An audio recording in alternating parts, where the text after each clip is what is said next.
Hello, everyone. I'm David Barnard, and we've got an hour set aside to talk with Ashley, and super excited to have Ashley.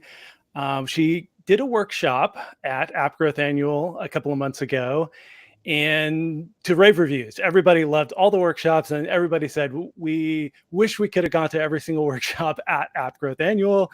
So we decided to have the hosts of those workshops present at least most of the workshop they did that that the host could present in this format, do webinars on it. So that's what we're doing today. And I want to introduce Ashley. Tell us a little bit about yourself and why you know so much about Google App Campaigns. Yeah, I promise I have valid credentials here. I'm Ashley. I'm calling in from California this morning. So, good afternoon, good evening to most of you. As David mentioned, I spent the last almost decade at Google. And so that's what I mean. I sort of know the inner workings, the behind the scenes of everything. And I led the app ads sales team there for 6 years. We mostly worked with game developers. Those were our primary clients, and we worked with their UA teams. My team did. And then my team took on more of the ad-funded apps, and then even subscription apps. And so I got a lot more visibility into different monetization models. But really what I think where I started to really dig into the product more was when iOS 14 rolled out. I felt that my team maybe wasn't supported as much as they needed internally from Google on a lot of the changes that Apple had made and the introduction of SK Ad Network. And so I invested a lot of my time in understanding that. Obviously, we're almost 4 years later, if you can believe that, from the launch of iOS 14. And but anyway, Google said, I like to be transparent with people. Google said, hey, you got to get back in the office. I said, no, I'm not really interested in coming into San Francisco 3 days a week.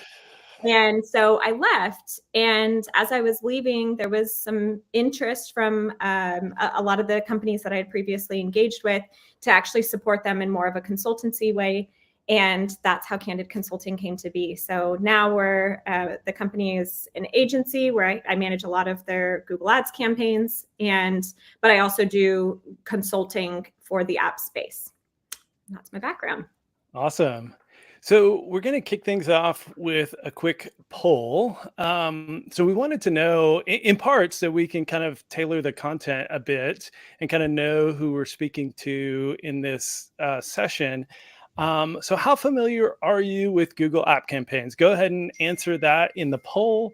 And meanwhile, I wanted to do a quick introduction of myself. I'm David Barnard. I work at RevenueCat as a growth advocate. I think a lot of you know me from the Sub Club podcast and see me on Twitter and blog posts and all sorts of stuff. So, again, most of you are probably familiar with RevenueCat. We're a subscription app platform with a mission to help developers make more money. And it's, webinars like this is a huge part of our mission, because if, you can take one or two things away from Ashley today and go make more money, then RevenueCat makes more money. And even if you're not a RevenueCat customer, we want to see the subscription app industry grow and thrive. And that's better for us, better for everyone to have a thriving subscription app ecosystem. So pretty excited to get to host things like this. And just a couple more things as we're getting started. We will post this on YouTube and share the link after the session, probably late this week, Thursday or Friday. And then we will have a Q&A at the end. So I'm going to try and follow the chat this time. I don't always follow the chat, but I will this time. And try and kind of ask questions that you're asking during Ashley's presentation. But for kind of longer questions, hit up the questions tab and then vote up the ones that you want to see answered. And then the last thing is we won't be following questions like on YouTube, LinkedIn, or Twitter. So if you're following on any of those platforms, bounce over to the kind of main Livestorm link if you want to ask any questions. And without further ado, let's check in on the poll. So it looks like 47% of folks have some experience and just dabbled here and there. 35% are total newbies like myself. I voted on that one. I don't have an Android app, and just it never made sense for me to do it on iOS. So I'm a total newbie. And then looks like a hefty 20% of folks are pretty experienced, having run multiple campaigns. So looks like we got a pretty wide spread in the audience, Ashley. Yeah, sounds good. And I love that you said I've never had an Android app, so I haven't considered it. That's a standard, I think, assumption that a lot of people have. I can't say it's entirely incorrect, but I'll be here to maybe debunk some of those myths. Absolutely. Looking forward to it. All right. Well, I'm going to kick it over to you then to kind of go through the slides, and I'll just interject and kind of ask questions as they come up. Sounds good. All right. So I'm going to aim to deliver as much, quality content as I can for everybody in the next hour or so. So without further ado, we'll kind of get into it. Let me make sure I know how to operate this. If we are good to go. Yep. Does it want to? It doesn't want to go for me. Oh. Next. Okay. We got it. All right. So, for the 33% of you that are brand new to UAC, or maybe if you're still kind of like feeling your way around, here's what people typically say. This is why a lot of people like it a lot. The setup is really simple to get going. There's very little maintenance that's required for the most part. On Android in particular, there is an incredible scale. I mean, there is on iOS too. I think Google still owns like the most iOS inventory because they have YouTube and they have search. And it typically delivers really strong results for Android. So you're not wrong there. And again, there's just a huge global audience. So while some networks, I think, perform really well in specific markets, Google tends to perform pretty well in most markets.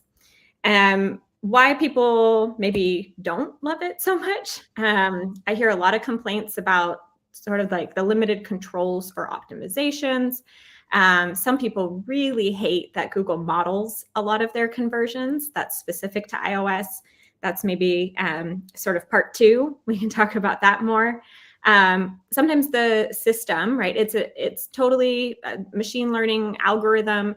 And so when you do make small adjustments, sometimes it can have really big impact. So it can be finicky at times. I used to hear a lot of times that people did not appreciate how long it took to learn. I do think that that's still true in comparison. I've run a lot of campaigns for clients on Meta. Things can ramp up very, very quickly. Google, it tends to take a lot longer.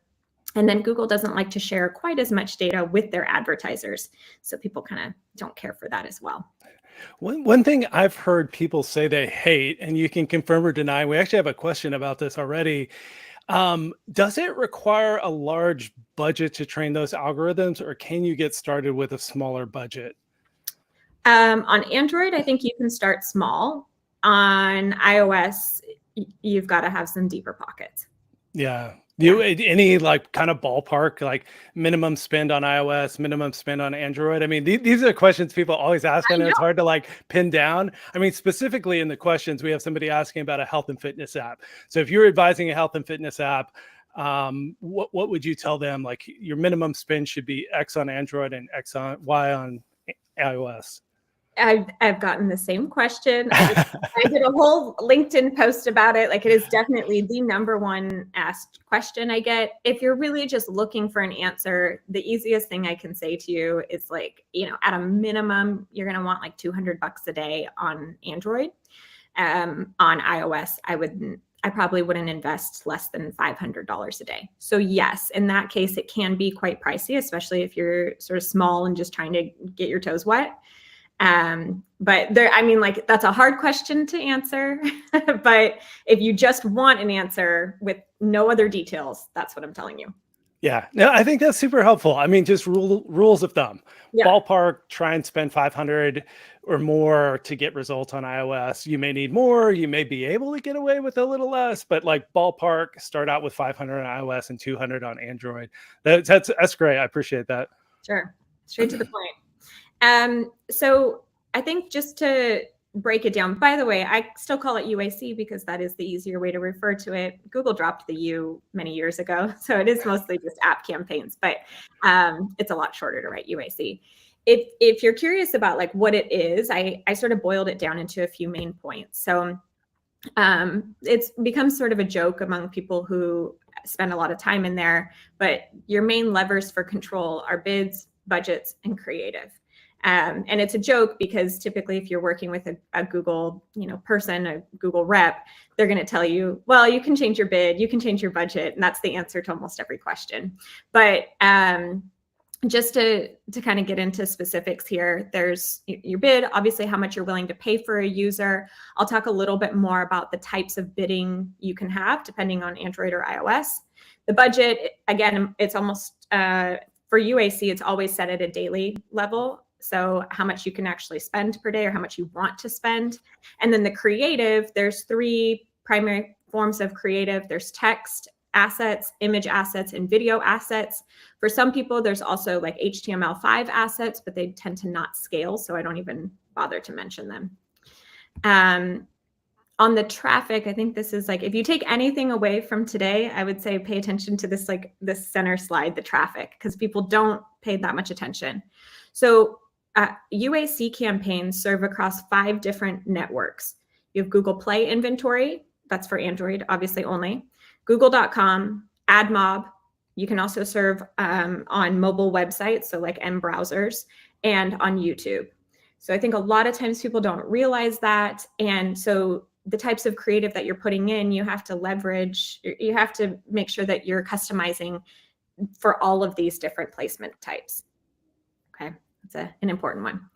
The other thing I do talk about here is Firebase. If you're wondering if you should do it or if you should add in the SDK, 100% you should. On Android, bidding on Firebase events as opposed to Play events or your MMP events, the performance is going to be stronger if you're bidding on Firebase events because Google just gets so much more data. I don't really have, I don't care that much if people are bidding on Firebase for their iOS campaigns because Google doesn't, there's not as many advantages on Firebase yet. So Firebase for Android, okay? And those are kind of like the main points I would say if you were curious, like at a high level, what UAC is. All right, should we get started into the main content? Let's go. All right, but before we get started, I just like to caution here, like take it all with a grain of salt, you guys. These aren't, as much as seasoned as I am, these aren't guarantees. These are more like my repeated observations over seeing thousands of Google Ads accounts, okay?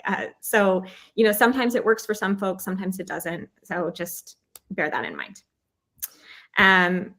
The 3 things that I'm going to talk about that I think I know, but I think you need to know. I'm going to talk about it for iOS and Android, the Google algorithm, and then creative will be the last one. So what you need to know about iOS versus Android as it relates to UAC. So I have it broken down here into obviously these 2 segments here on Android. I just talked about this, the last slide on Firebase. On Android, it's a must. On iOS, take it or leave it. It's not going to hurt your campaigns, but you won't see the same advantage of bidding on Firebase events as you do on Android. The next one is something that I really harp on a lot for folks is videos. So on Android, about 30% of the traffic, that's like for everybody, it's not verticalized.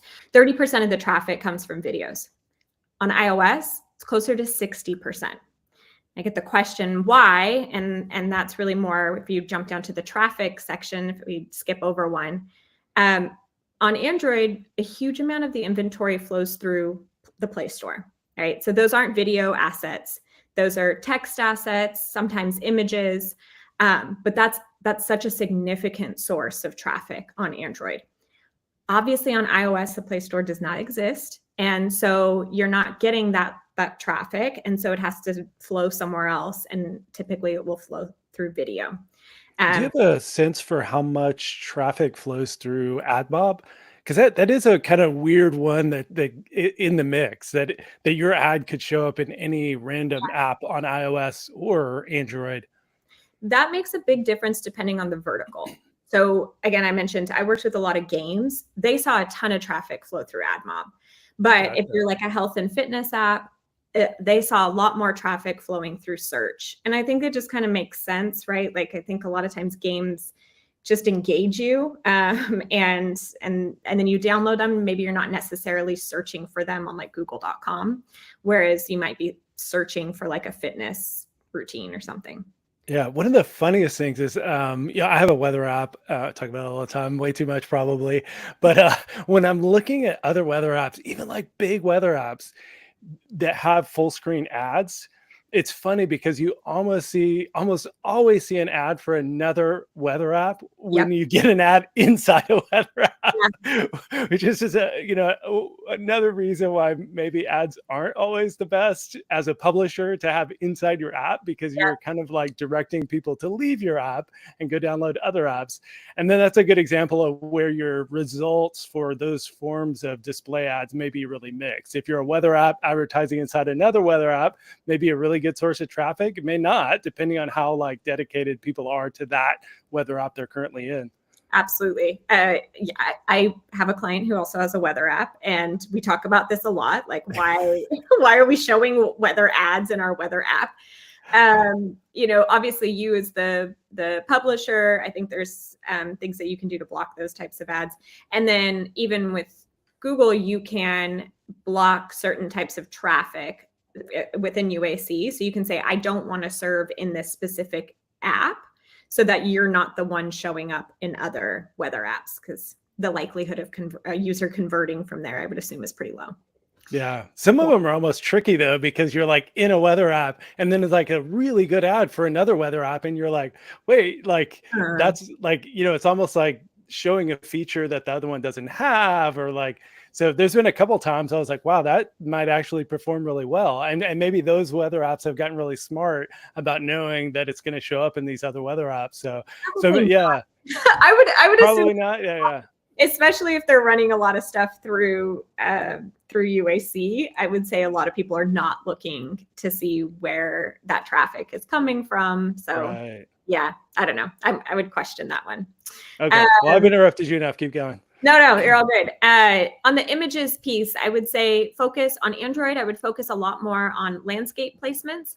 And I say that again, if I haven't said it enough, the Play Store is such a huge source of inventory on Android, and on the Play Store, there's actually an ad unit that leverages landscape images in like conjunction with text assets. And so that's why I tend to see a lot more landscape pickup on Android versus on iOS. There's just fewer landscape images, and I tend to see a lot more traffic flowing through like portrait or square.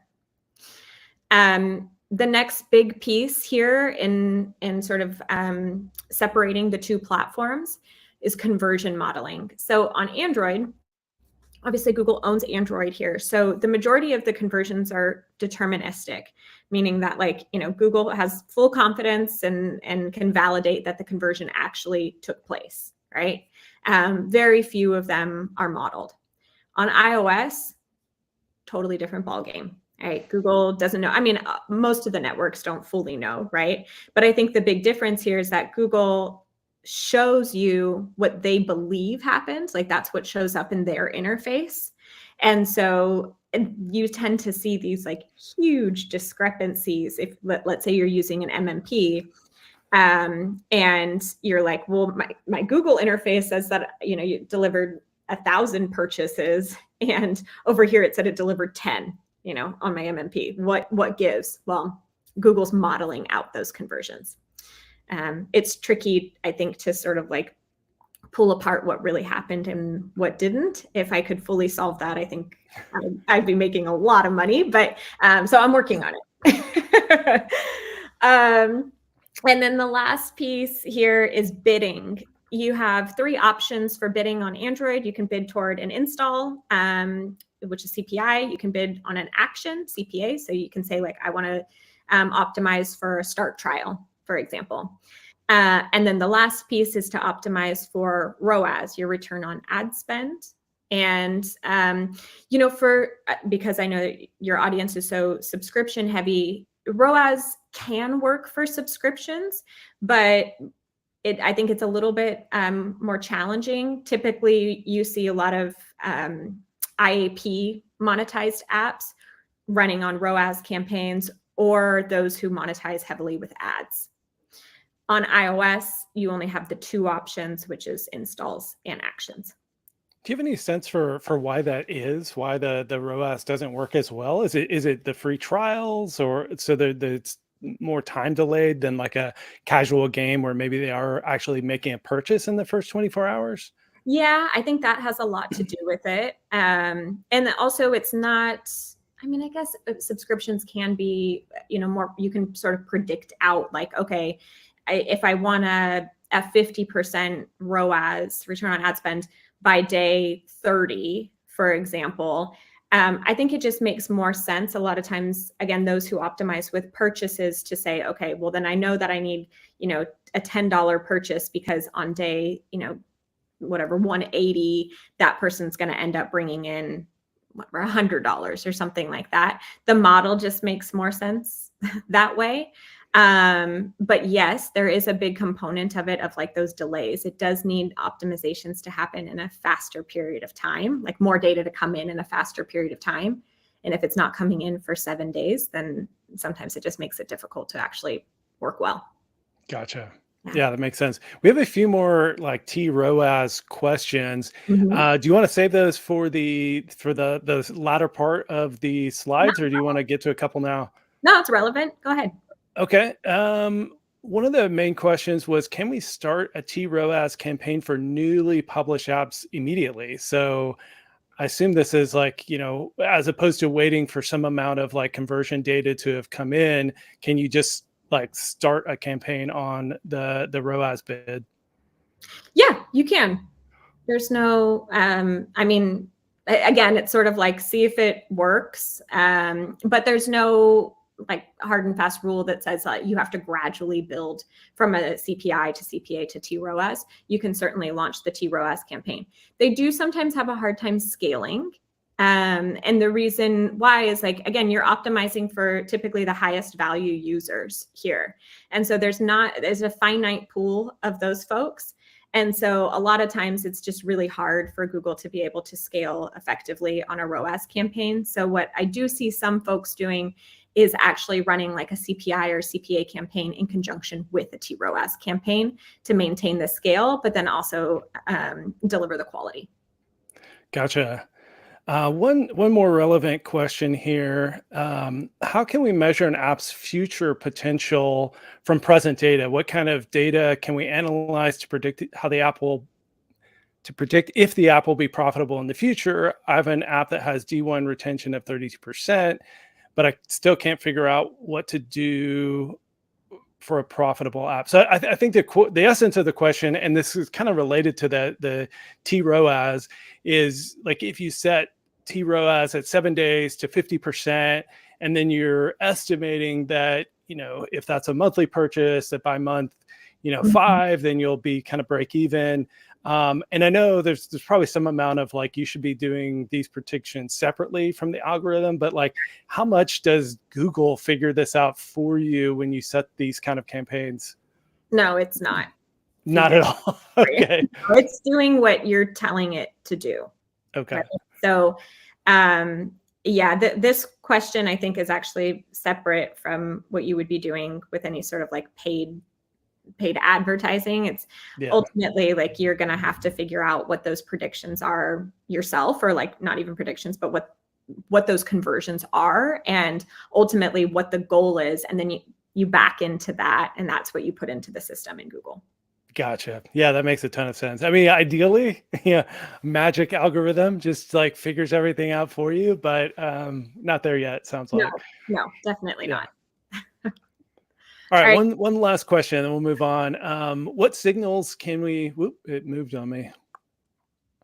I think people just voted it up, so I guess that was a good sign. I should have been asking it. I shouldn't have these set to. Oh, here we go. I should just hit start answering. What are the signals we can change in a campaign from CPI to CPA? Any benchmark numbers? What are the signals we can? I'm maybe having a little bit of difficulty understanding the question. I think the questions are like, what signals should you use to determine whether you are using a CPI bidding structure or a CPA bidding structure? Like, is for each of those that you would want to be hitting to figure out which one's the right way to go?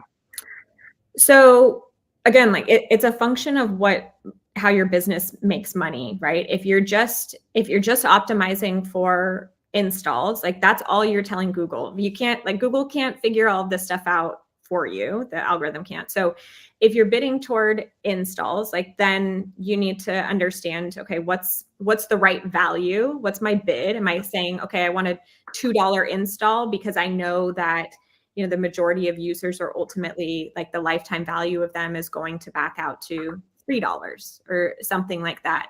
For the CPA, you know, if you're not concerned as much with potentially with scale, and you want to optimize for something that's more meaningful and ultimately predictive of some sort of, you know, like a revenue event for your app or retention event, something like that, then that's when you would make the switch. Again, I see a lot of people who leverage multiple of these types of campaigns based on just like what is important to their business. And for the benchmark number, I think the one thing is, like, Google will give you advice that you need a certain number of events to happen on a daily basis. So for example, I'm trying to think back what they are. It's like 50 like installs per day or something like that. And then I think it's as low as like 10 actions per day. So like, let's say a start trial, that's the amount of data that it needs to actually optimize. I would always say you need more than whatever the benchmark is. I don't know why Google sort of like undercuts themselves and makes it lower. I would say if they're telling you you need 50 installs a day, aim for 100. If it's telling you you need 100 or 10 actions per day, I would aim for, you know, 30. Yeah, that's great. All right, well, let's move on then. All right, so I'm going to get into the creative side of things. It's a very important aspect of running your ads with Google because it's almost, you know, there's really not very many other levers that you can pull. There's no targeting options. I think I get questions sometimes like, well, can I put in what demo I want to target? No, you can't. You know, can I target specific YouTube videos? No, you can't. So it's really a function of making your creative as attractive and appealing to potentially your target audience. All right. So one thing that I talk about often, again, people are always like, oh, Google's a black box. They don't tell me anything. Well, they tell you a little bit. If you do a breakdown in your Google Ads campaign, it will actually show you that there's 4 different sources of traffic that are fueling your campaign. And you can do this more granularly, by the way. You can look at it at the asset level even. So it'll say Google search partners. That's always a really small percentage of traffic for almost everybody. The display network and YouTube. That's great, sure. But I think one of the things that I always really want people to understand is like, that's not really all of it, because this is actually where your ads show. Okay, it's way more robust than that. Google search actually encompasses both google.com, like searches on Google, but it also includes Play search, right? So when people are going into the Play Store and typing in weather app, that segment of inventory includes both of those traffic sources. The display network includes AdMob, which we talked about, MGDN, which is mobile Google Display Network. So this is ads that serve in browsers. And it also, again, includes Play inventory. This is Play Browse. This is like display banners within Play. Okay, and then on YouTube, you have so many different video types, right? So you can have YouTube Shorts, which are more closely akin to TikTok. You can have them on the homepage. There's bumper ads, which are like 6-second ads that run ahead of content. And then there's like more your traditional ones, which is like in-stream. Those are those skippable ads that most of us see all the time. And then, you know, I said whatever they call this because I don't even know what ad unit that is. But it's all to say that, like, you can't just say, oh, okay, I'm running on YouTube. It's like, well, where on YouTube, Or if you're like, oh, I have my display banner. It's like, well, where is that display banner serving? If you have a Google rep, they can actually show you these breakouts with this level of granularity if they know how. But in the front end, this is the top table is all you can see. That's pretty frustrating that you need a Google rep to see these things. Any idea why that's the case? I mean, it seems like this is a really powerful view to help people more effectively buy ads. I mean, I think that their main, not concern, but what they really want the product to be is like, we'll handle it for you. And I will say that like when they shifted to UAC and moved away from being able to buy installs on all of these networks separate, we did see a huge increase in revenue coming from this product. And I think people, make a lot of assumptions like, I know what's best. Like I'm only going to serve my ads on shorts. And because that's what converts the best. But really there's other people who could convert. And so the algorithm tends to work better, I think, than trying to do it piecemeal. And that's probably why they don't share that level of info. That makes sense. Yeah. And maybe you'll get into this more later, but are there still kind of ways to trick the system into only, like if you only upload vertical short form video, are you kind of more guaranteed to run on YouTube? Oh, yeah. See, now you're thinking, you're getting it. So yeah, absolutely. And I do that all the time. It's like, okay, adding in a, let's call it 20-second portrait video is much more likely. You'll likely see a lot more YouTube traffic coming through because it'll be coming through on shorts, right? Because a long form landscape video, right? That's like this orientation, right? That's a minute. That's not even eligible to serve in shorts, right? So there are certain techniques that you can do to make sure that you're getting in specific placements, but of course it's not a guarantee. Yeah, that makes sense. Yeah. And then you kind of run into you are to some extent fighting the algorithm, and maybe we'll get better results or worse results depending on how things perform, where like you might actually get really good results on landscape YouTube videos and just never realize it if you only ever try shorts. So exactly. Yeah. And I will say this is this above table, to look at it in Google AdWords, or Google Ads, you have to do a segment, and it's called by network. I probably use that segmentation like the most out of anything. So if you're wondering, like as somebody who's more seasoned on this, like what they actually do, I use this cut quite often because I do see big fluctuations. So if I see one of my clients saw like a really big spike in installs, I'll check to see, okay, compare the time frame. Did we see a big shift in display inventory versus search, for example? This is ultimately how we caught one of my clients. We saw like a really drastic decline in performance, and we're like, well, what's going on? And we ended up finding out that a bunch of their ads started serving on display, but specifically on web pages. And so as opposed to in-app. And so we actually identified what those web pages were and ultimately blocked them, and things recovered. Gotcha. Yeah. So you use this aspect to really monitor performance. All right. Let's see. Oops, I got off my tab over here. All right. So what is the best way to develop like the right text assets? Text assets are by far the ones that are going to get the most traffic.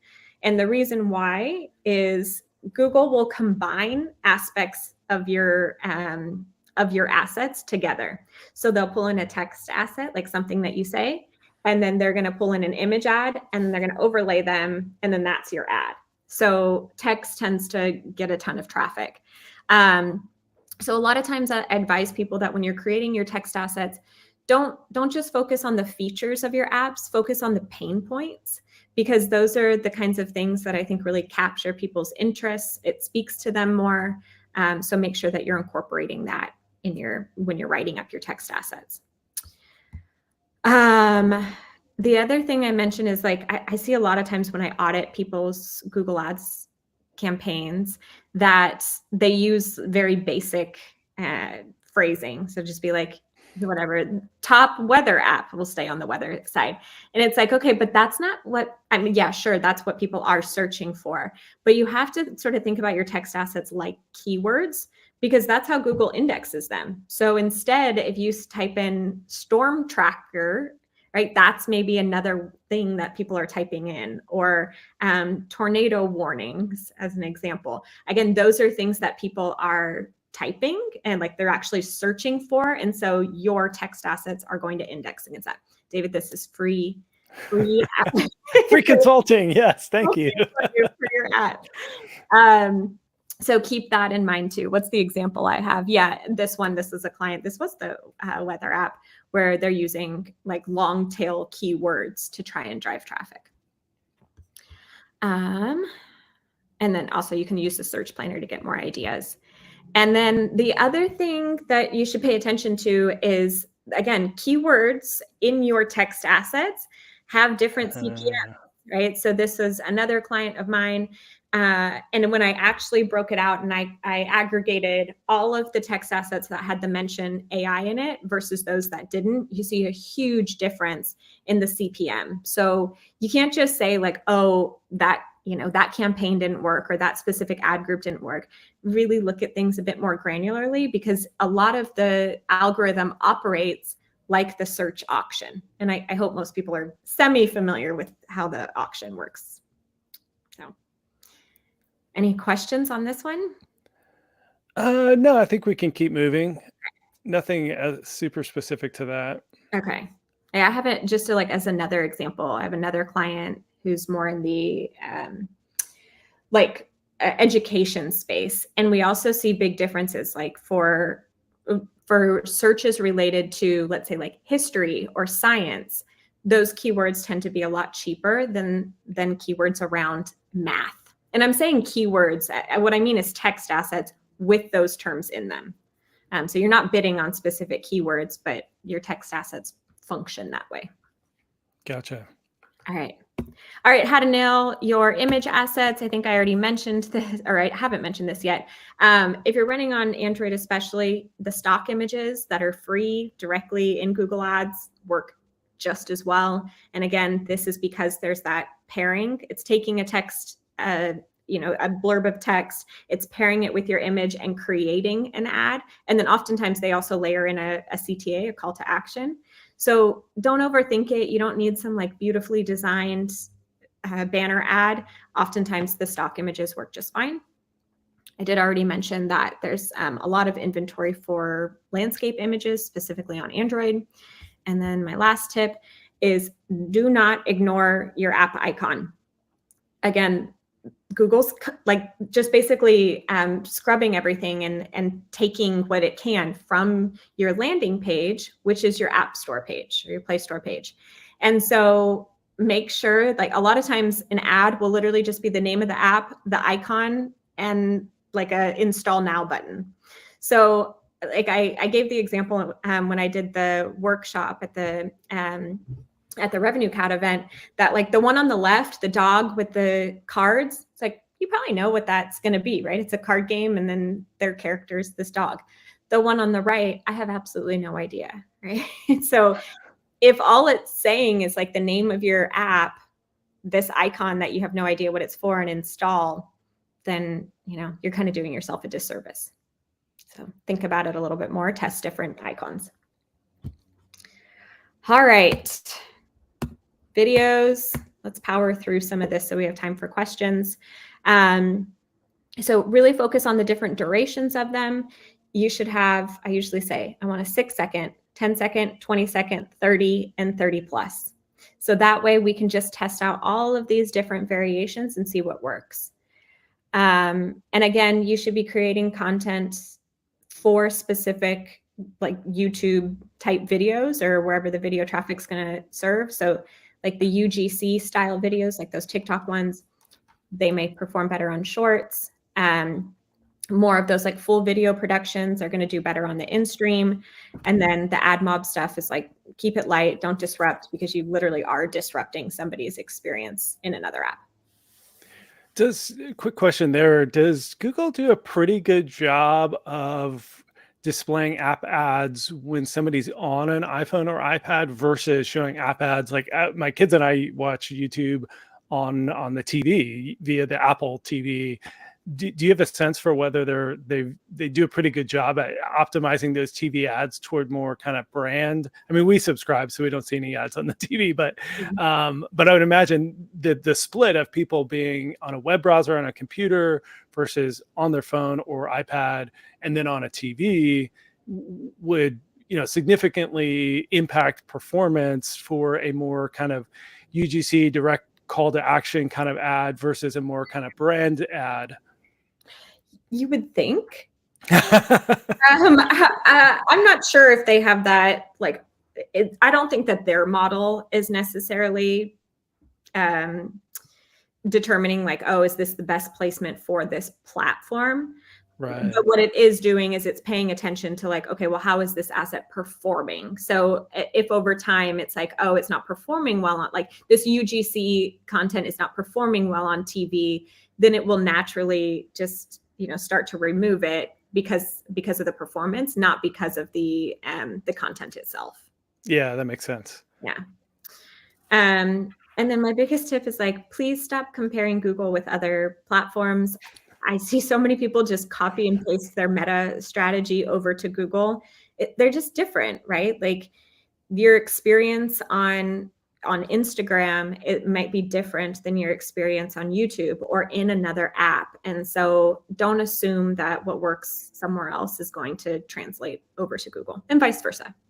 Yeah, and I think this actually applies way more broadly. So I had Google on the podcast in May, and one of the kind of highlights of that whole conversation was like, just don't copy and paste your iOS strategy holistically, like your app strategy, the product strategy, your ad strategy, like your monetization strategy, like so many aspects of building an app for building and monetizing and advertising an app on iOS is just going to be so different than Android. So not only don't copy your UAC and meta ads right to Google, but just don't even copy your whole iOS strategy to Android either.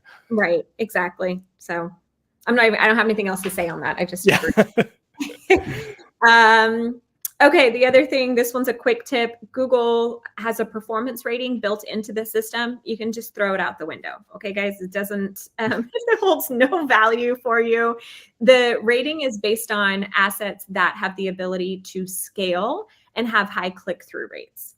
So that does not necessarily mean that something is a high performing asset for you. And the example here is that, this particular asset has a rating of, a low rating. So it's considered pretty poor at 100%, but it's actually the cheapest CPI asset. So everybody that I talk to, like who's more seasoned on Google Ads, we all just agree the performance rating is of no use. So you can just keep it moving. All right, this last section, I'm going to try and breeze through so we have time for questions, but is the algorithm and talking more about like what's actually happening behind the scenes. So Google will tell you, hey, if you're going to make any changes to your bids or budgets, please don't do it more than 20% in a given day. Believe them. I've seen it too many times where people are like, oh, I'm just going to go ahead and scale this thing. We're going from $100 a day to $1,000 a day, or I'm going to decrease the CPI bid. A lot of times it will just cause your campaign to just tank. Like it will, and it has a hard time recovering. So this is what I mentioned of it being finicky. You need to be kind of like cautious and take things slow when you're making changes to campaigns. Is this on a so this is a per campaign basis. So any single campaign don't change more than 20%. Yes. Oh, and I mean, it's a good question. You can only set bids and budgets at a campaign level. You can't do Margaret. Like they have ad groups, which is basically ad sets that you would see on Meta. But you can't control budgets or bids at that level on Google. Yeah. And then interestingly, then that even means that if you're saying 20%, you might not even be able to scale your entire ad budget by 20%. So if you're scaling one particular campaign that's doing really well, you're only scaling it by 20%. If you have other campaigns that are running that aren't scaling very well, your overall ad budget, even if you maximize that 20% a day on that one budget, it may only be 20% of your budget, and 20% of 20%. Like, you can't move fast if you're This is training the algorithm and don't want to break it. right. This goes back to the long ramp times that people sometimes get frustrated by with Google. So yeah, it's not, you can't just like flip a switch and change things. It requires some finessing. Gotcha. All right. Also, sometimes the algorithm just like needs a fresh start. They can burn out at times. They get fatigued. And so sometimes what I'll do if I notice this, where like, the scale was good, but then for whatever reason, it's just like, it's like it can't sustain anymore. Go ahead and just replicate it and launch it again. And sometimes that'll give it enough juice to go back out and find new audiences. So that's more of like a insider trick there. Yeah, I guess it's kind of like prompting AI these days. It's like if you're talking to Chat GPT and you get one answer and you're like, well, I wonder what. It's like you change the prompt and it gives you a totally different answer. Or you even put the same prompt in and you get a totally different answer. So that actually kind of makes sense from that machine learning AI kind of perspective. You're training a model that's not deterministic. Absolutely. So give it a shot if you're experiencing that. Sometimes that'll revive things. And again, this goes back to the long ramp times. You do have to be patient. I think a lot of times, did it move forward? Yeah, it did. Okay, sorry. A lot of times it will take time. It'll take a decent amount of investment before it kind of gets into its groove. And it's like, oh, okay, now I see what we're doing here. And now I figured out the right audience and the right pockets of inventory. And so this is just an example here where like we were seeing things just kind of like, like we were moving along, and then the cost started to come up a little bit more. And then as a result, you saw a decrease in the cost per install. What's the time scale of this chart? I was looking at that. Oh, that's May 1st through September 17th. That's months and months. A long time. It doesn't always take that long, just to be clear. Again, a lot of this can be a function of your bids and budgets. So if you're not spending that much, it's going to take longer to figure it out. If you've got deeper pockets, the system can learn a lot faster. Also, the aggressiveness of your bid. Yeah.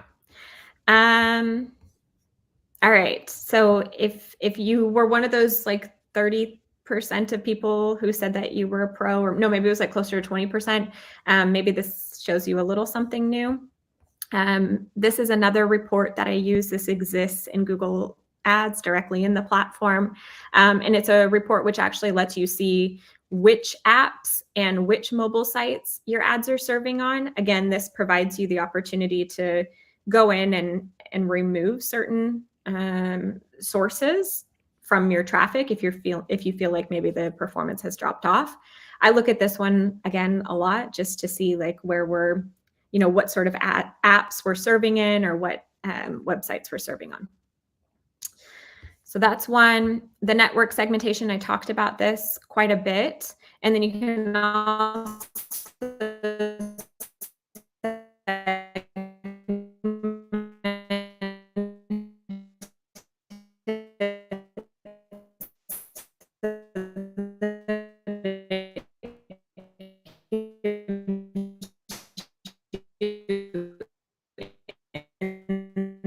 sites into like, a lot of the traffic was serving.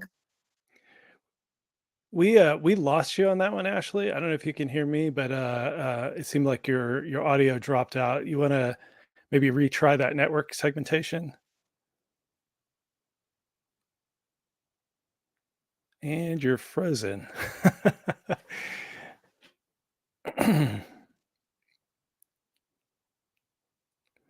Well, normally, there you go. Yeah. Maybe turn off video and see if we can get your audio going.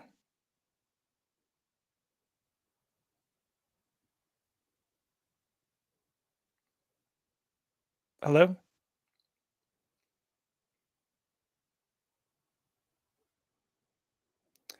was gonna say normally I could just riff and answer some of these questions, but Ashley's the expert here. Almost any other topic, I could answer half the questions and keep the webinar going, but this is the one like I have no idea what's going on. Am I There still? you are. You're back. You're back. I'm All back. right. So Ooh, let's okay. get back to network segmentation. Crisis Must have averted. just been a blip in your network. I guess so. Okay. Well, in any event, pay attention to where your ads are actually serving, and then look at what sort of CPA they're driving. In this example, a lot of traffic was serving to YouTube, but YouTube, as you can see, has like a crazy high CPA. In this case, I would probably go to eliminate some of the video assets that we have. All right. I hope I don't drop off again. The audience exclusion list. The other thing is that like Google doesn't automatically stop your ads from serving to people who already have your app. So in that case, you have to enter it manually. So you go in and say like, hey, I don't want to serve ads to somebody who, it has been a purchaser in the past 30 days or something like that. Okay, so you have to take responsibility on that one. And then this last one, people tend to not like hearing this, or maybe they do. Your Google rep, again, this is the behind the scenes of like having worked there for so long, can actually turn on a toggle so that your ads only serve on video. I don't usually see that the performance is very good on these campaigns, but if you're looking to just test you want to test a bunch of video assets, you haven't been able to get traffic for them when you're running it in your other ad groups, this is a way to do that. Okay. And then my last slide is like, we made it.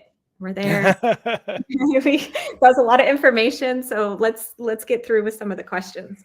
Yeah, we have so many good questions. So yeah, I know you can stay a little over, so we'll just go a little long. Just let me know when you need to wrap. But I'll go in order of how they were voted up. So if folks want to go to the questions tab, and I did see a lot of questions in the chat. If you would move those to the questions tab. But this one wasn't the highest voted, but it was, you've mentioned this like 2 or 3 times in the presentation. So I think this is a very relevant question is how much do you need to spend to get a Google rep? Or if it's not about spend, like what does it take to actually get to talk to somebody at Google? It's almost always about spend. Okay. And it depends. It depends on like what region you're in, by the way. So like there's different thresholds based on different countries. So like in the US, as an example, you're probably going to need to be spending, I don't know, I mean, again, these things have probably changed in the past year, but I would say upwards of like $30,000 a month for you to have somebody be engaging with you. And then there's different levels of engagement, right? It's like, just because if you're spending $30,000 a month, you might get one kind of Google rep. If you're spending, $500,000 a month, then you're getting somebody who has a little bit more experience. It's really nice to get the inside take from somebody who used to be inside. And it's even more complicated than that. I'm simplifying it a little bit, but yes, it's almost always based on spend. There's a team who will maybe approach you if you haven't started spending yet. And because they're eligible to work with you, they're responsible for onboarding new apps. So, but anyway. Yeah. And it just makes sense. I mean, I know, from my 16 years of indie development, working with Apple more specifically, it's frustrating sometimes to feel like a, small fish in a big pond and like, oh, why won't Apple talk to me or whatever? But it just kind of makes sense. I mean, there's only like Google can only hire so many reps. And then, you're a business, they're a business, and like they are there to make money. And if every single person spending $5 a day had a Google rep that would spend an hour a week with you, it's like, it's just not profitable for them to do that. So it's frustrating, but when you think about it through the lens that they're a business, you have to filter it through that lens. Absolutely. And not be frustrated with the system as it is, because it just is what it is. It is what it is. All right, I'm going to go back to sorting by upvotes. So we do have a lot of very high upvoted questions. Does it even makes sense to do any of this if you cannot spend $500 a day per day on app campaigns. That seems like a lot for a small app developer. As I mentioned, that was my recommendation on iOS. And the reason for that is like far too complicated to cover in a few minutes, but Google needs so much data to actually be able to model out these conversions on iOS. And so that's why that's my recommendation. And that's just, again, take it with a grain of salt. That's just my blanket recommendation. You can try what you want, but it might not be a good idea. On Android, you can spend a lot less. You just need a decent volume. Like you could spend $100 a day if that means that you're able to drive a lot of installs or a lot of actions. If your app is not super niche, for example, then you might be able to do that. But if you're like a really hyper targeted app, you only speak to like a certain subset of users, then that may not be enough to actually generate enough data for the system to work. Yeah. Again, frustrating answer to hear from most folks. And I think your nuanced answer is helpful. It's like you can go on iOS and spend $200 a day, and maybe it will work for you, but is it likely to work for you? And the answer is probably no, for all those reasons, because they need more signal. They need more data. I mean, we just had a blog post that went out today about A/B testing, and it's similar. It's like, should I do A/B testing when I only have 100 new users coming in a day? You can, but it just makes it a lot harder. You have to make much bigger changes to get more signal. And so it's like a frustrating answer to hear, but that's just the reality of how math and algorithms work. So it just is what it is. Next question. We are successfully running ads for Android. How should we start with iOS without an MMP with RevenueCat only? So yeah, what are your thoughts on getting started on iOS with Google App Campaigns? Okay, no MMP, then you have to do Firebase. So you'll have the Firebase SDK and you'll be bidding on your Firebase events. It's kind of a function of like how much, if you're running iOS campaigns on other networks, then you're probably going to want to start looking at SKAd network to determine like how those different platforms compare against each other. So that can be a little bit of a challenge without an MMP, right? To ingest that. RevenueCat, do you guys do SKAd network? No. Well, okay. No, yeah, we don't handle SKAd network. Yeah. And then part of the question I think is like, would it be okay to get started without an MMP, or would you pretty much strongly recommend having an MMP to get started on iOS? No, you don't need an MMP to get started on iOS. I think my guidance is that you might need an MMP if you're running iOS campaigns on multiple networks. Right, that makes sense. Yeah.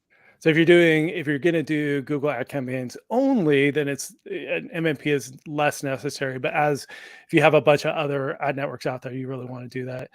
Well, then relatedly, I pulled this one up. How do you set up SKAd network scheme? Which it's funny, it's not even SKAd network anymore. I don't even remember what it's called. We can all just call it SKAd network forever. Yeah. But how do you set up the scheme for iOS on the Firebase side? Or maybe talk broadly about, I know Google just recently started using SKAd network signals. No. Okay, so they haven't yet. I think it's been running in like a alpha or beta. Okay. That's probably where I heard about it. Set of customers. To be totally honest, like I don't usually do scan schema setups for my clients because it does require quite a bit of development. And so you can set it up in Firebase. I'm not the best to advise on the appropriate way to set that up, but yes, you can. And then what was your other question related to that? That was the main one, or just any general thoughts on SKAd network. Like, so it sounds like right now on Google App Campaigns, even though you can technically set something up in Firebase, maybe it's not going to be performant and the algorithm's not even going to take it into consideration. I haven't talked to some of my Google friends in a couple months, but from the last I heard and the guidance they were giving, the only thing that Google does with scan data is sort of use the installs that are coming from scan to basically validate were Google's installs, like was our modeling accurate? But they're not necessarily ingesting that data to optimize their Google campaigns. So that becomes a really tricky thing. It's what I tell most of my clients. I'm like, I will look at SK Ad Network data to determine like how the campaigns are performing, but I don't make any optimizations based on scan data in Google Ads because they don't talk to each other, right? Like there's no point. Like, I can only optimize what Google's telling me, because even if I did try and optimize it based on scan, it wouldn't do anything. It's like it's not relaying back to that system. Yeah, that makes sense. It may be helpful to set it up just so you're getting some data, but probably not optimizing on it. Yeah. Right. Well, you can't optimize on it. So. Right, exactly. All right, next question. How do I make my ads not show up in the display network? Not possible. No, sorry. Okay. Yep. Well, I mean, technically, as we were discussing earlier, I mean, can you only upload a vertical video and then it would... Google will always make you upload text assets. Okay. And text assets can also show up as display. So no, there's no good way. I mean, you can try like completely blocking all that kind of traffic if you want. Like you can say, I don't want to serve in apps as a whole, I think. But anyway, there's no good way around it. Yeah, makes sense. And again, I mean, it's like you're probably leaving some performance on the table because the whole algorithm is finding the signals across the entire network. And so even if you think, oh, display network's going to be crap, probably, but Google's going to figure out a way to make it work enough to get you what you want. So fighting the algorithm is not generally a winning game from what I hear. Exactly. All right. My campaign is running very well, but how can I scale up that campaign even more? Is it compulsory to increase the bid? What should be the approach? When I'm looking to scale up a campaign, I'll typically add in additional ad groups and leverage that aspect. So what I talked about earlier of like treating your text assets more like keywords. If you haven't done that already, that's a great way to like open a new pocket of inventory and potentially users as a way of scaling that doesn't require you to increase your bid. Obviously, increasing your bid will help you scale a bit more. And then there's, I don't know what kind of app you have, where you're running it, but a lot of times you can play with other features too. Like I'll add in, a lot of times I see people who are running campaigns in, let's call it Germany, for example, and they are only targeting German language, like people who have German set up as their primary language on their device. And I always tell them, include English in there too, because there are going to be certain people who just have their device set up in German, but some people have it set up in English. I mean, English is the most common one. And then that a lot of times can help you scale a lot more. And just, I mean, obviously that's one example, but you can think about different languages in different countries. Or if you're running in Germany and you're only running German ads, add in all new English assets. Sometimes those perform better. So those are other just kind of like small tips that can maybe help you scale up without having to adjust any pricing. Cool. Next question. I've tried app ads for 3 months and I got the sense that it increased the traffic, even subscriptions. They do an audiobook for children, but they all left pretty soon. It felt like a bump on traffic, but not quality users. Is that what usually happens? What do you think could have been the problem there?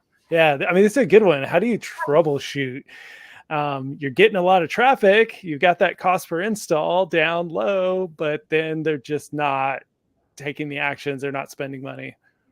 My assumption here is that you were running on installs and not on something more meaningful to your app. So if that was the case, that you were just optimizing for install traffic, and that's why you were getting a good flow of traffic there, and some of it even converted into subscriptions, I would instead change your bid to be bidding toward like a start trial or a first purchase. You can even do it for a subscription event, although sometimes that can take too long and it's hard, but that would be my recommendation on why you weren't getting quality. Yeah, I mean, and that's one of those where if you're going to switch the bid all the way to such a deep funnel event like subscription, you also need to spend a lot more, right? Because you need to get way more traffic to get the signal for that down funnel event to train the algorithm. So it's a little bit chicken and egg, right? Exactly. You're right. Yeah. Mm-hmm. All right. Maybe here's a good follow-up. Can it even work for subscription-based apps? Yeah. I haven't seen it even one successful case for iOS UAC campaigns. Almost all of my clients are subscription apps. I will say, even I have sometimes a hard time getting iOS to work with Google.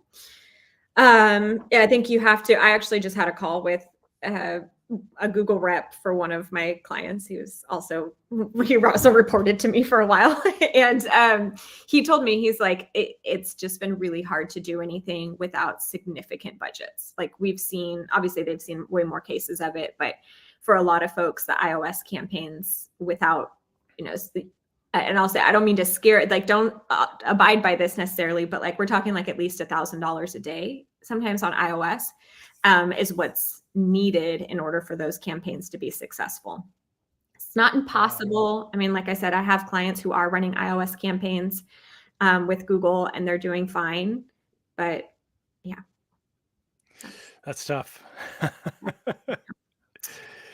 And it comes down to the signal. It's like if you're training a big hairy algorithm to figure out who is your best possible user, getting those down funnel events just takes a lot of traffic, which takes a lot of money to drive that traffic. So it makes sense. It's a frustrating answer, but it makes sense. I know. And I feel bad. I'm like, a lot of money, Yeah, and then perfect. These questions have been like the perfect little segues. Mm-hmm. So if you have a small budget, can you focus on cities, states? Can you be more targeted with a small budget? Did they even allow this level of granularity now in Google app campaigns? I just had that question for myself yesterday. One of my clients was like, let's just do it by state. And I was like, can you? And you can target it that granularly. No, you don't have to. Obviously go with, like, if you have a small budget, you don't need to necessarily segment it to a specific city or a state unless there's some sort of like relevant reason you would do that. I wouldn't go crazy on the countries because they can perform differently. But, I think sometimes we'll see people will do, because the US can be so expensive, right? It's a very competitive market. So that's something to keep in mind, that if your app translates well into, let's say, like Canada or the UK or Australia, like other English speaking countries that tend to have less competitiveness in their market, sometimes that might be a good way to go about it. Gotcha. But then you struggle with those markets are less competitive because they're also less likely to spend. And so then you still maybe end up spending about the same amount of money. But it's good to know you can at least try it out. I mean, a lot of games used to like launch in New Zealand for 30 days and like test out all their monetization strategies and kind of figure out the virality and stuff. And then kind of take their learnings to the US and worldwide launch. So, so it might be, I would say the UK is pretty comparable. Australia, not so much. I think obviously there's like the English that makes it easy, but that market doesn't tend to be as like fruitful as the US and the UK. And then Canada is just, I think it's comparable, but the scale's really limited. Right. Yeah. All right. Let's answer this one. Is it bad to run multiple campaigns? Do they compete against each other and bump the average price up? That's an interesting one. Oh, we talked about it all the time, this idea of cannibalization if you're running competing campaigns. The idea exists. It's really hard, I think, to prove it.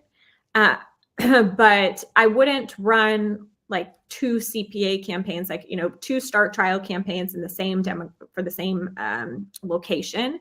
But as I mentioned at the top of the call, if you're running a TROAS campaign and you're doing maybe a CPI campaign because you want to get volume and quality, those don't typically, you don't see that sort of same competition because they're accessing different inventory types. But the same type of campaigns and bid type, yes, in theory, they can hurt each other. Good to know. We've got another really great one next. I have a premium app with free trial. I tried UAC, both CPI and CPA, which yielded 1,000 plus installs, but less than 1% conversion to free trial. And they typically have a 40% conversion, which, I mean, to be fair, a lot of this is like, rarely are you going to get the same performance for ad spend traffic than you're seeing organic. So you should almost always expect your paid traffic to perform worse than your organic traffic, especially if your organic traffic is like word of mouth or app source search, where it's like really a high intent user. So but a 1% conversion to free trial is very low.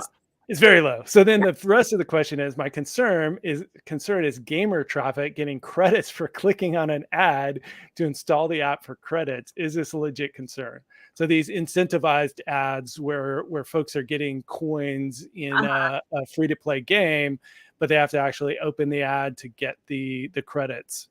Is that still a thing? Are you familiar with that? Yeah, sort of these like incentivized ad units.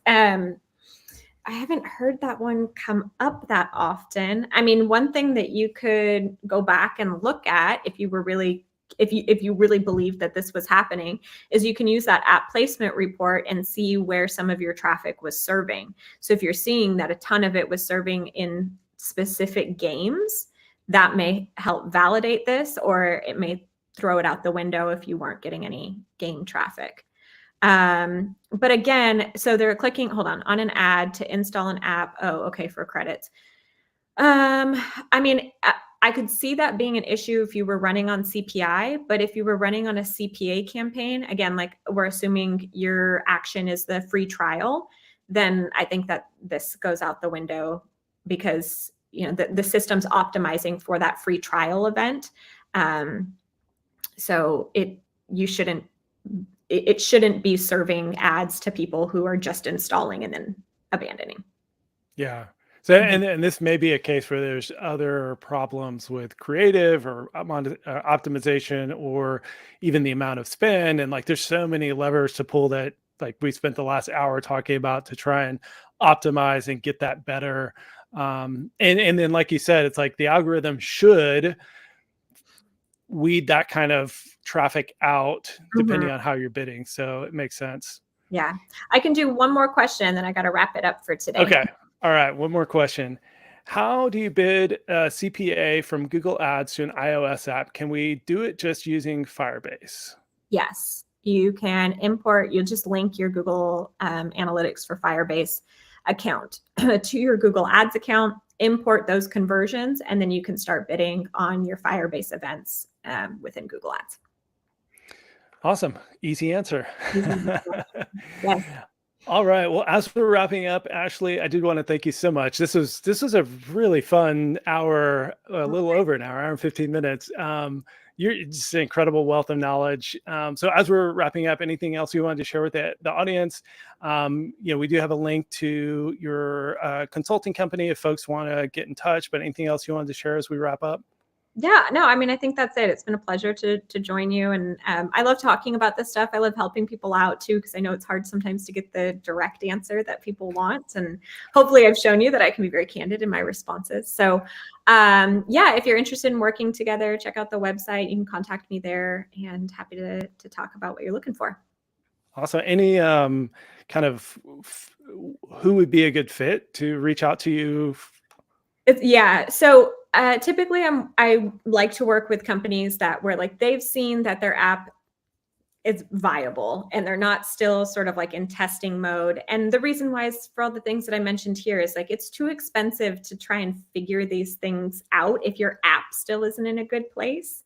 So do that. Do all this stuff like the development, do the free stuff, like the ASO optimizations. Do all that first. And when you feel like you're in a good place and you have sort of a wide enough audience, then that's a good time to contact me. Yeah, and then I would imagine the minimum spends you recommend would also apply to if you're going to work with somebody like you on iOS, you want to at least be spending $500 a day, if not 1,000, Yeah, for it to make sense. it depends, right? If you're just targeting like, Switzerland and you just want to run a little bit, like that's okay. All my recommendations today have really been based on targeting the US market. But I think that's what most people are going after. So, if you have questions, I'm happy to answer any of those specifics. Awesome. Well, thanks you so much, Ashley. It's really fun chatting about this today. Absolutely. Thanks so much. You guys have a good day.